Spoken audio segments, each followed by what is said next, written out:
Abruptly, the woman who was getting blessings from the elders removed the diamond ring from her hand. Ethan. I didn't try to convince her to stay, because I knew she had already made a different decision in our previous life. We had been married for 5 years, but it wasn't until the very end that I realized she still couldn't forget her first love, Damien. I don't think we're a winning match, so let's break up. I let her go, and ever since then, we have been strangers. She decided to pursue her development overseas and never returned, leaving me alone in the country. 7 years later, she had achieved enormous success as a top designer and made a charming official announcement with Damien. Seeing that I was still alone, she couldn't help but frown and say, "Ethan, why do you still wait for me when the past is behind you?" I smiled calmly and ignored her, but when she found out that the richest man's daughter was after me, she freaked out at the graduating class's 10th anniversary reunion. When I arrived at the reunion location, Natalie was holding Damien's arm and reveling in the praise from her peers. By this point, she had already achieved international recognition as a top designer and was enjoying immense prestige. Natalie is truly exceptional. You've grown to be the best in our class. I've heard that she's already joined the management team of a Fortune 500 company, and her monthly salary is equal to what the average person would make in 2 years. Natalie is stunning and talented, and I heard you returned to get engaged to Damon. I noticed that Natalie's smile froze, and her delicate eyebrows slightly furrowed as if she didn't know how to respond when she saw this Damon beside her. He laughed heartily and took over the conversation, of course, because I'm better than Ethan. Natalie said, "Yes, the date has been set," and everyone offered their congratulations once more. After that, someone casually mentioned, "I wonder how Ethan is doing now, Natalie.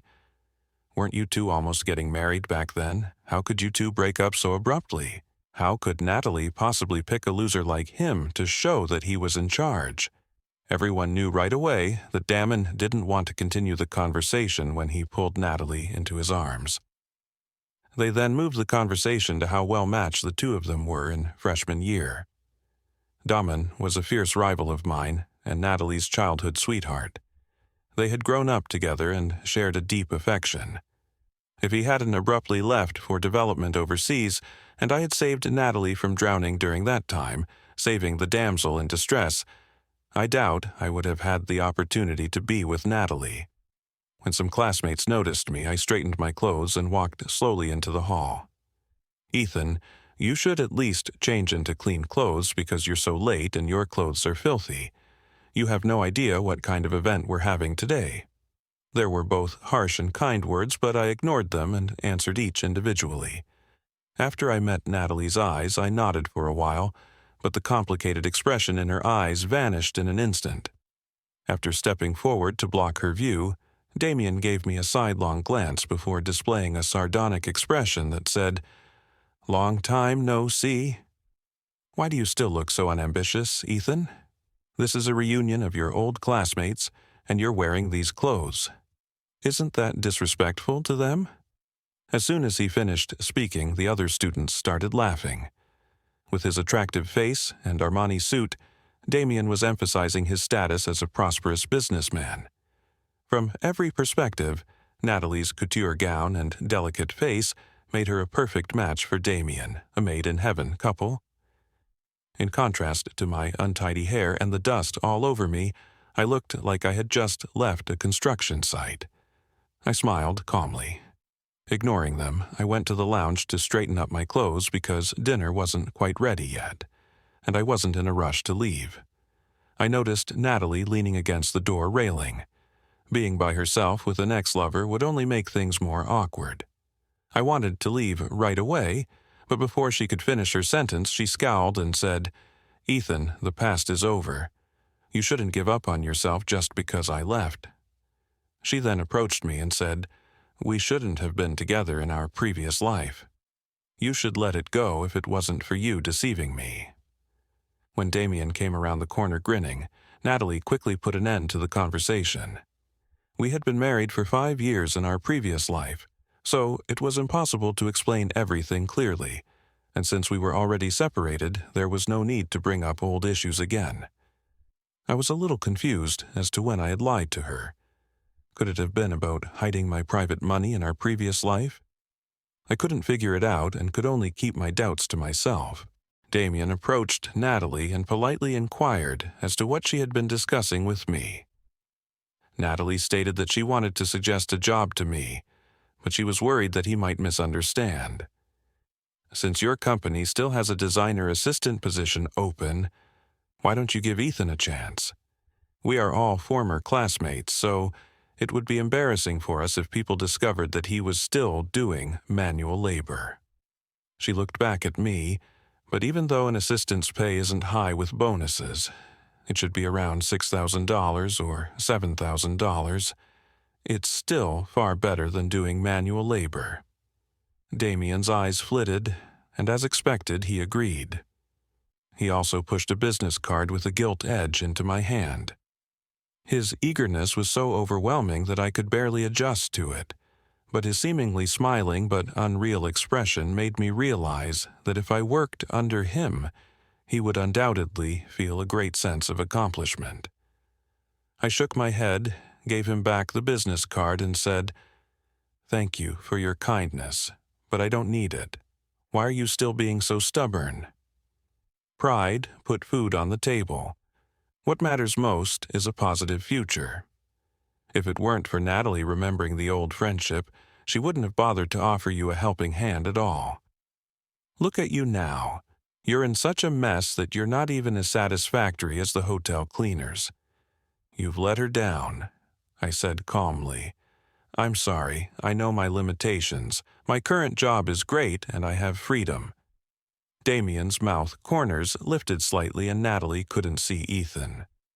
Natalie snorted coldly and then fell silent. Damien sneered. You're just like a lump of mud that can't be propped up against the wall no matter what. Then he took Natalie and left, watching the intimate backs of the two. I was in a daze in the previous life. Natal and I were deeply in love. Although we were busy running around for a living every day, our life was warm and happy. Our income was quite considerable as well. We had a house, a car, and savings, and our life was quite comfortable originally. Natalie and I were both planning to have a child, but one day she received a call from Damien, and then she completely changed.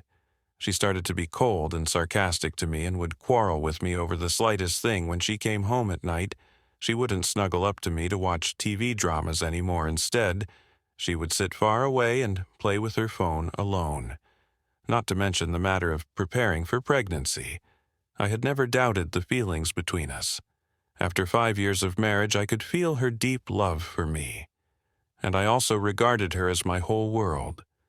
So I wanted to have an open-hearted chat with her and ask her what had happened.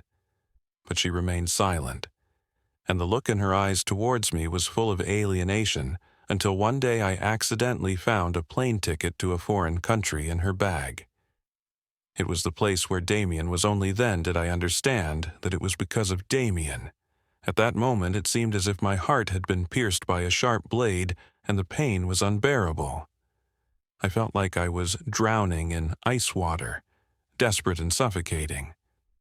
Just then, I was in a hurry to catch up with Natalie when she happened to come out of the room and saw the plane ticket in my hand. She snatched it away in disgust, then turned around, picked up her bag, and left the house. I intended to inquire as to why she was treating me as though this was a joke after 5 years of marriage.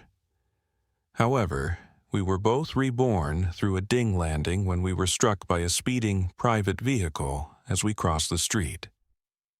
As I found myself lost in the past, the phone in my pocket rang unexpectedly, prompting a knowing smile.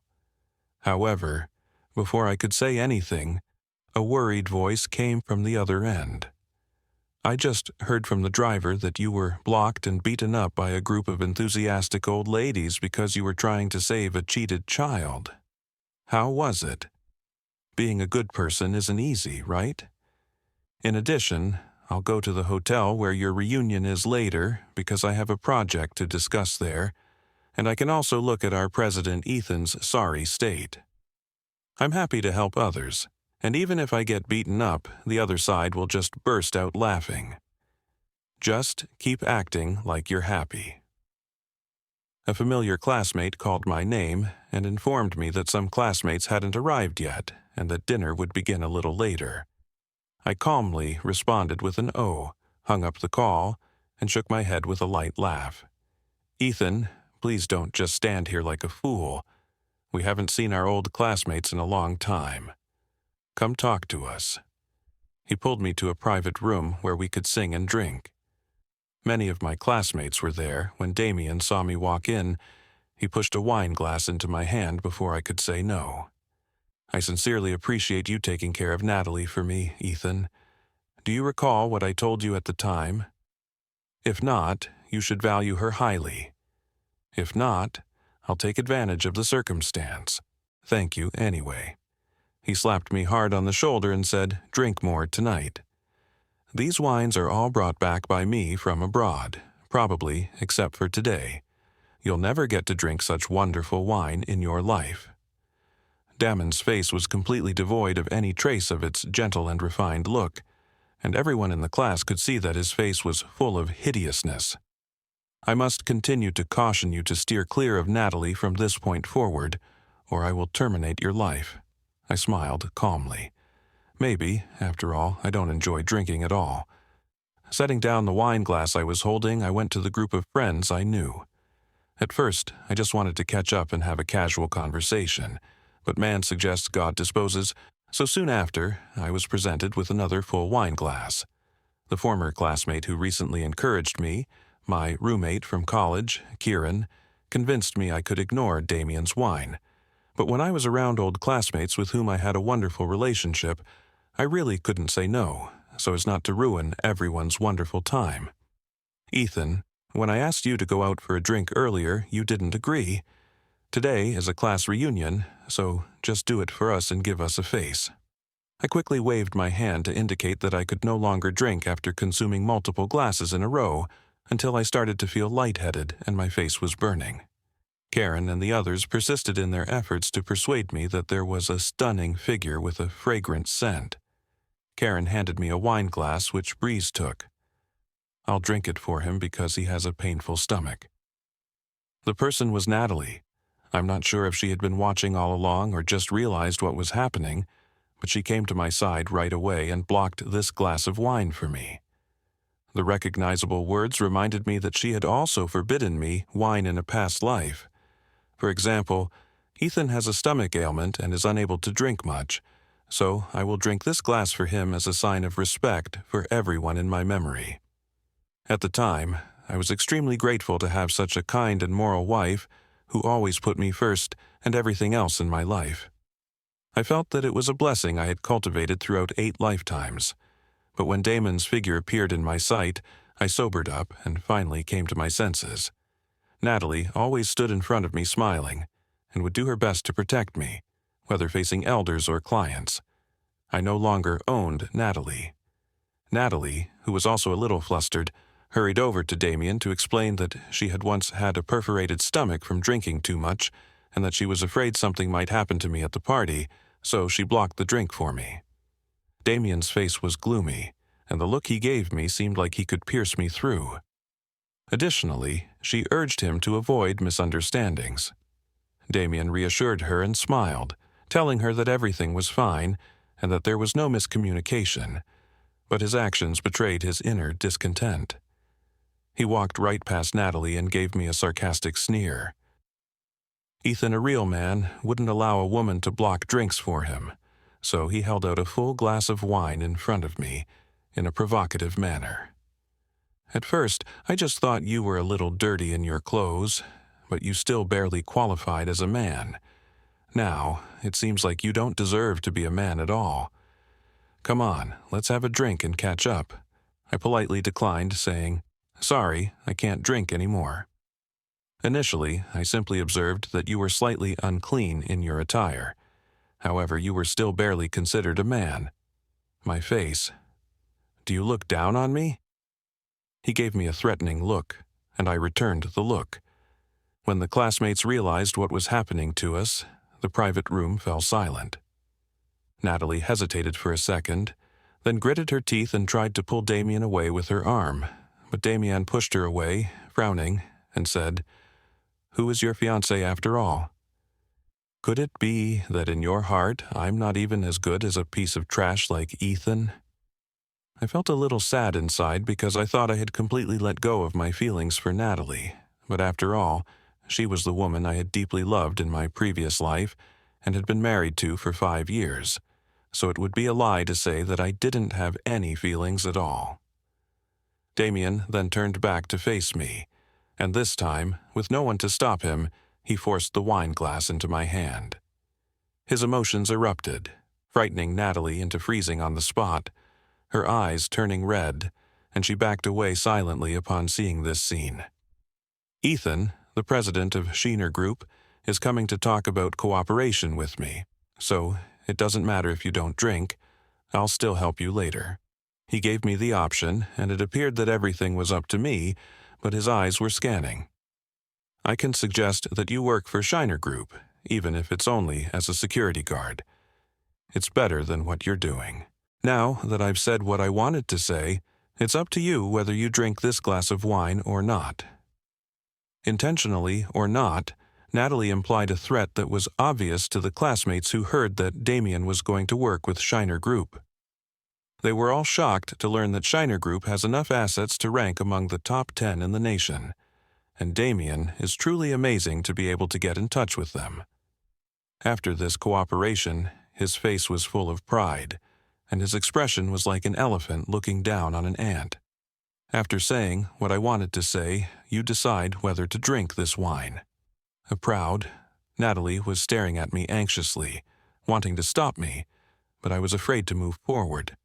They were surprised to learn that Sheener Group has top 10 assets in the nation, and Damien is amazing for reaching out to them. Element entered. She was tall, had straight, slender legs, and wore high-heeled shoes with thin heels. All the men in the room stared at her, and someone whispered, "Who is this beauty?" Kieran exclaimed, "Don't you even realize this?" Didn't Damien just say that he was going to work with the Shanker Group? Perhaps she is here to see him. Ophelia, the new president of the Singer Group, comes from a wonderful family. Kieran's voice was one of intense envy and incredulity. Ophelia, the stunning president at the door, ignored these eager looks. Her cold, lovely eyes continued to scan the private room until they swept over Damien. Her eyes were suddenly filled with surprise, and her temperament instantly became gentle. At this point, the classmates were going crazy, assuming that Ophelia had magically changed her temperament because she saw that Damien was awesome.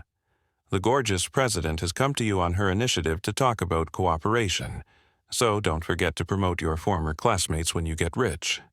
President Daman, do you lack any sense of perception? Feel free to order if you need anything in the future. I still have a 1999 mailbox at home. When would you like to honor me? Damien got a little carried away by the numerous compliments, laughing and nodding yes to each one before giving me a contemptuous look. You see, Ethan, this is a style that only members of the upper class like me can have. Those who work for others will never be able to experience it. I didn't give him any attention because I was calm. Instead of continuing to make fun of me, Damon turned to face Ophelia and rubbed his hands nervously before approaching her and making a move on President Ophelia. To the surprise of the classmates in the private room, Ophelia simply ignored him and walked straight towards the back. She walked directly towards me, her eyes as gentle as if they could drip water. She then gave me a playful smile and stuck out her tongue. I've prepared a banquet upstairs, so let us go there with that. He also reached out his hands to hold Oya's delicate hands. She looked me up and down at my filthy clothes and couldn't help but burst out laughing only under the men's menacing gaze in my eyes. Then, ignoring Damon, who was motionless, she turned to Natal and said with contempt, "Your brother Ethan's former fiancé, right? I finally found you, the cold and proud, beautiful president. Suddenly, you changed into a docile little kitten when you saw me. Ethan should not have saved you back then, or else he wouldn't have been heartbroken for so many years because of you." As soon as she finished speaking, there was a commotion in the room, and the classmates couldn't help but widen their eyes, looking back and forth between Natalie and me. Of course, I should thank you for leaving him, but even so, I still have to call you an ungrateful wretch, brother. Natalie's face turned red, and she shot back that she wasn't convinced he had saved her. Ethan would have kept me in the dark the entire time if he hadn't revealed the evidence. Ophelia was also shocked at the time, and I was immediately filled with confusion. If we're talking about evidence, isn't my testimony as a witness more conclusive than anything else? As soon as these words were spoken, they came as a sudden shock, causing Natalie to cover her mouth and look at the two of us in disbelief. She asked Ophelia again to confirm whether or not what she had said was true, and she nodded firmly when she saw him averting her eyes. Natalie was in complete desperation, and I now partially understood what she meant when she said that I had lied to her at the lounge door. I also understood why, in my previous life, Natalie's attitude toward me had changed drastically after receiving Damien's call. It turned out that she had misunderstood me and thought that Damien had saved her, and I, the legitimate savior, immediately became a veritable big liar. Even though we got married because we were compatible and deeply in love, her sudden plunge into the water at that time would have prevented me from getting close to her and continuing the story over the next 5 years. She always thought of me as the most important person, so hearing such a cruel fact must have been a huge blow to her at this moment. I also understood why she didn't want to discuss it in the past. She was probably afraid that I would admit it out of fear that our marriage would end. From that point on, I looked at Natalie and asked the question that most baffled me. What type of evidence led you to believe him so strongly? Did you ever have any doubts? I recall that I looked after you in the hospital for a week back when Damon was already overseas. Natalie's eyes were red, and she didn't dare look at me. Her tone was even a little choked at that point. Damon casually mentioned that I had fallen into the water and that the plane was going to be late back then, so he could only entrust me to you. Of course, I suspected it, but he showed me the chat records with you that showed him sending money to you to cover my hospital bills. Sienna confirmed what he said, so I scowled and cut her off. So you just believed what they said? Natalie sobbed. I only found out about their relationship later. I was a bit speechless.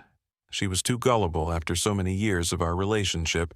She didn't even bother to verify further and just condemned me straight away. Although I understood her way of thinking, the feeling of not being trusted still disappointed me a bit in the private room, except for the two of us. Everyone else was confused. The two people involved, Damien and Sienna, were even more puzzled. Of course, they didn't understand because this was something that had happened in the previous life. In this life, the two of them hadn't had time to deceive Natalie yet. It was Natalie who had gone abroad on her own. Later, they just went along with the flow and admitted this matter Ophelia on the side didn't pay attention to these. She was even a bit annoyed that we had cleared up the misunderstanding. She held my arm even tighter, and her gaze toward Natalie was full of hostility. It's a happy thing that the misunderstanding has been cleared up. But since you're about to get engaged to someone else, you can't come back to Brother Ethan. He's mine.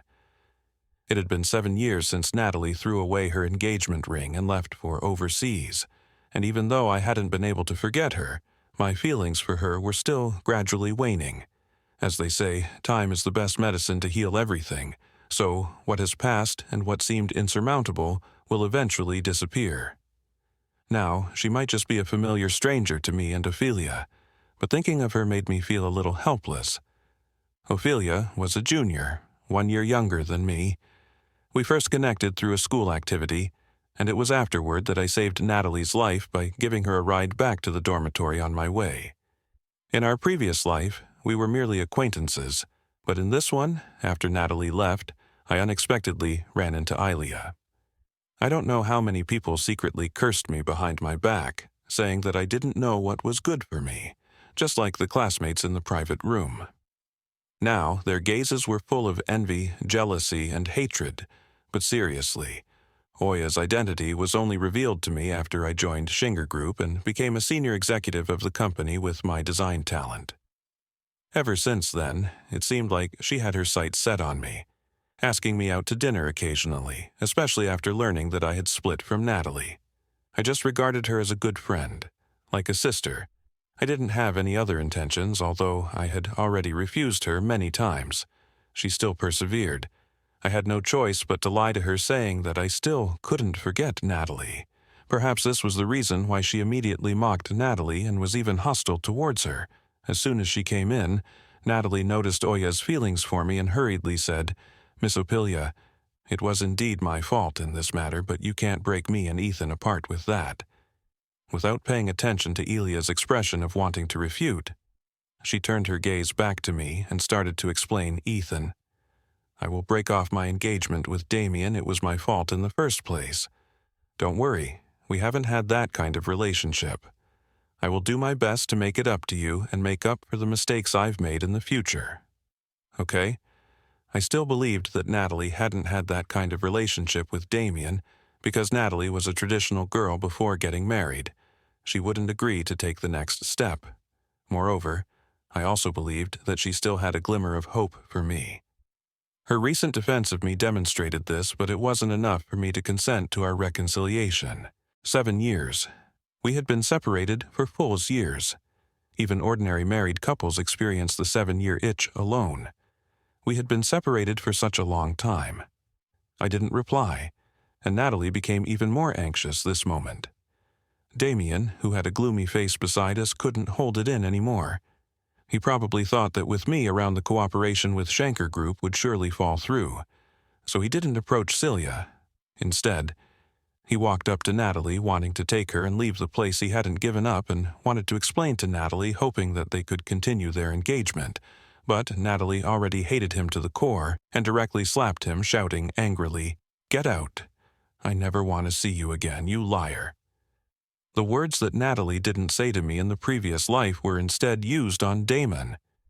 His face instantly became hideous and terrifying, and he raised his hand, about to strike Natalie in an instant. I suddenly took a step forward, ready to act. I had already made up my mind. As long as Damon dared to lay a hand on her, a guarantee that he would only be able to leave Herring down.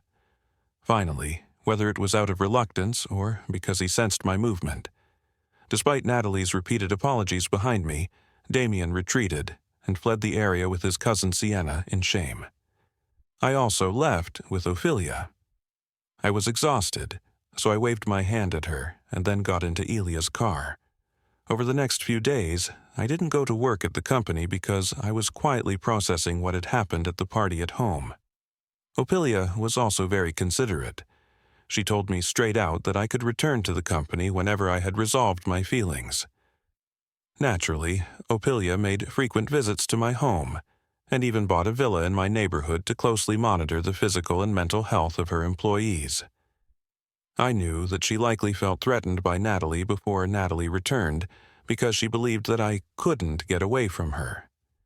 Realizing this, I couldn't help but laugh at this stage. I didn't have such an idea whether it was Natalie or Ophelia. I didn't have the intention of getting together with either of them. It wasn't that I was closing my heart and locking up my love. I wanted to be a loner from now on. Rather, I still hadn't figured out what kind of choice I should make regarding Natalie. I indeed had never been able to forget her. We were very happy in the previous life, and that's why when she misunderstood me and her attitude towards me changed, it hurt me deeply. And what about Ophelia?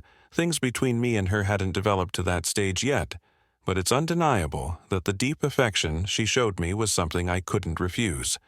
So, after think for a while, I decided to put all of this aside, for now, let things develop freely and see where they lead. Then, I went back to my simple life of going between two places every day. I was either busy dealing with work at the company, watching TV dramas at home, or going out for a walk. My life was casual and relaxed. Sometimes I could even meet Ophelia, who was waiting for me downstairs. I didn't refuse and sat on the grass in the park chatting with her about everything under the sun, until 2 weeks later when I got home from work, I was surprised to see Natalie at my doorstep. Unlike the time at the class reunion when she was dressed up, she was wearing casual clothes at the moment and had no makeup on her face. Her messy bangs were fluttering on her forehead. She was leaning against the wall with groceries and a bag at her feet. I don't know how long she had been waiting there. She had even fallen asleep sitting there for a moment. It seemed as if I saw the scene from our previous life again when she forgot her keys and was waiting for me at the doorstep. Back then, when she saw me coming back, she would act coquetty-assly towards me and even jokingly complain about me. She would say that it was all because I didn't remind her to take the keys in the morning, that she couldn't get into the house we would cook while laughing and playing around. But now, looking at her sleeping figure, I didn't even dare to approach her, just as I was lost in memories. It's possible that Natalie detected something because she opened her drowsy eyelids and was immediately happy when she looked at me. I dropped my bag and took a few steps forward to catch her with her delicate body in my arms. The long-lost feeling returned to my heart, but I was afraid to move for fear of confusing her. "Ethan, you're back." She tried to get up, but after sitting for too long, her legs were a little numb, so she fell to the ground. Perhaps sensing that my body was stiff, Natalie sighed and then stood up from me. After cleaning herself up a little, she grinned and pointed to the groceries next to her. "I bought coconuts. How about I make coconut chicken for you today?" Hearing this, my expression was a bit complicated in our previous life. I loved the coconut chicken made by Natalie the most to learn how to make this dish. Her hands had been injured many times. Sometimes it was from the coconut shell accidentally bouncing off when opening it, and sometimes it was from being scalded by the broth I watched with great heartache and advised her to stop. I even wanted to take her place, but she would always smile and tease me, saying, "I'm your wife if I don't make it for you. Do you want to wait for a mistress to make it for you in the future?" There was nothing I could do but watch carefully beside her. Unexpectedly, after so much time had passed in this life, she still remembered I didn't refuse, and invited her into the house. She was handling the groceries a bit clumsily and almost got hurt several times. I watched with worry and wanted to go up and help, but she firmly refused. She looked at me with tears in her eyes. "Let me make it for you. Just this once. I'm afraid that when there's another woman by your side in the future, I'll never have the chance again. At this point, I was only able to quietly back off during the meal.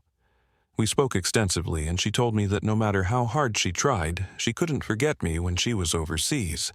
At times, she could even remember the good times from our past life. I wanted to let her know that I felt the same way, but I was unable to do so.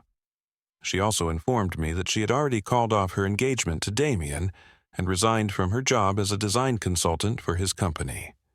Damien's company was set up under the name of Natalie. Not only had he lost the chance to cooperate with Thenger Group, but he had also lost Natalie, a top designer. One can imagine how much of a blow it would be to his company. I thought that was the end of Damon's story, but to my surprise, Natalie's next words made me widen my eyes and disbelief. I could only do this much, but your little mistress Ophelia didn't stop there. She not only cut off all of Damien's company's business, but also directly blacklisted him in the business circle.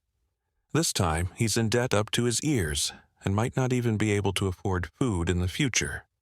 At the end, Natalie gave me a slightly dissatisfied look. It was as if she was complaining that I had found such a formidable competitor for her. I looked embarrassed and was at a loss for words. Then I suddenly remembered something and quickly called Ilia.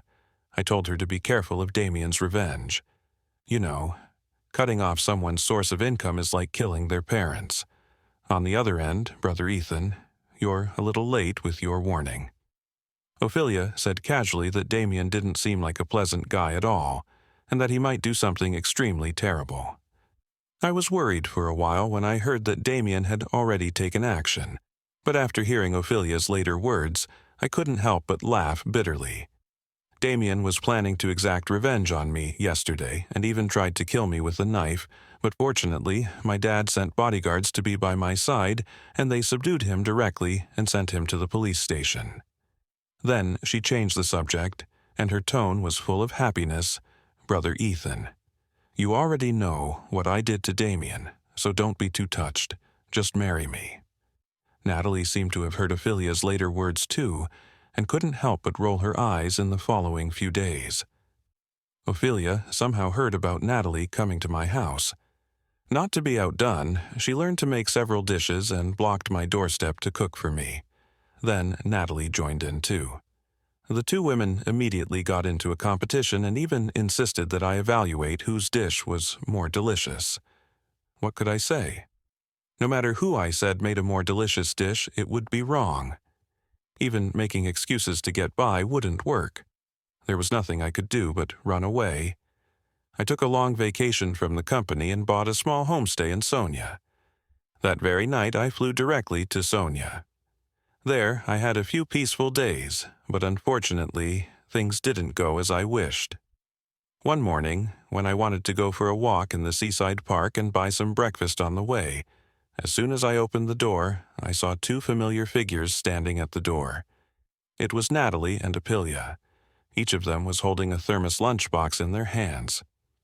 Seeing me, they hurriedly said in unison, Brother Ethan, quickly taste it and see whose breakfast is more delicious." I took a deep breath, looking completely hopeless. How I wish this was just a dream.